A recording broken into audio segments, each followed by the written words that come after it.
Okay, in this module, we're going to look at doing your timesheet. We're going to start out on the shift planning dashboard, heading to the training section, and then we're going to go to the welcome part. And under welcome, we're going to find payroll deadlines timesheet. And here's some instructions about the payroll, how you can get your pay stub. US is through AccuPay. Canadian employees, we're going to email them out by MaxSold. You can read over this. We suggest all of your hours are in within 24 hours of a shift, simply because we don't want you to forget to get your time in and to miss out on a paycheck.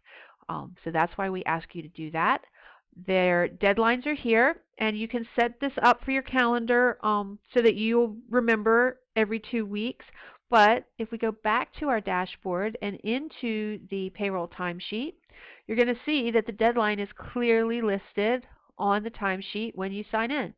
Dead roll for the next payroll processing is in 11 days, 3 hours, 46 minutes, and it does count down by the minute. Okay? So then when you're here, there's a couple ways to put your time in, but we're going to look at using the auction ID. So for this particular auction, I'm going to use 2500. The auction ID is located in your shift planning notes for every shift that you work. Going to hit this. I'm making sure that it's the correct auction. Yes, I was in Silver Spring, and that's correct.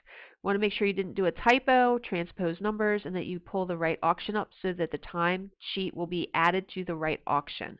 We do keep track of each auction and what time we do, how we're doing on time for each, which is also important because for setup, we're going to bill the client. So we want to make sure that our setup hours are being charged to the right auction and the right client. Right? So the number of lots is important if you already know what it is. For setup, you probably won't know that because you haven't put the lot stickers down or counted or finished setting up. Cataloging is where you should know how many lots you're going to have. Photography the same, pickup, and preview. These other tasks are probably not something you're going to do on a regular basis. All right, so if you worked cataloging and you had 150 lots, this portion here, were you the lead, is not important. You don't have to click yes or no. If you do, it doesn't matter. It really doesn't do much. Date worked. So here, you want to make sure you put the right date in. If you just click, the calendar will come up, and then you just choose what date it was. If you forgot to get your time in, you can choose it that way. Okay. Here's where you're going to enter your time based on the slider. If you worked from 9:15 to 3:15 or till 2. Perhaps you did 2 different jobs. So maybe you did setup in the morning and then in the afternoon you went to cataloging or photography. So maybe from 8 o'clock to noon was setup. So I would put this whole entry in, hit submit, and start again. And then you're going to do a second entry for cataloging starting from noon to whatever your end time was. Okay, you do get lunch for 30 minutes is included, and then if you go any longer than that, so maybe you took a lunch break from 12 to 1, you could put your time in 12:30 to 5:30. Don't forget to take your breaks. Then if you have any mileage, your approved mileage will go here, and that would be for Canada, everything over 80 kilometers. For the US, it's everything over 50 miles. Both of those are round trip. So you would just put the difference in. So say I went 60 miles and I'm going to get 10 miles paid. I had a toll, so I have a reimbursement for tolls.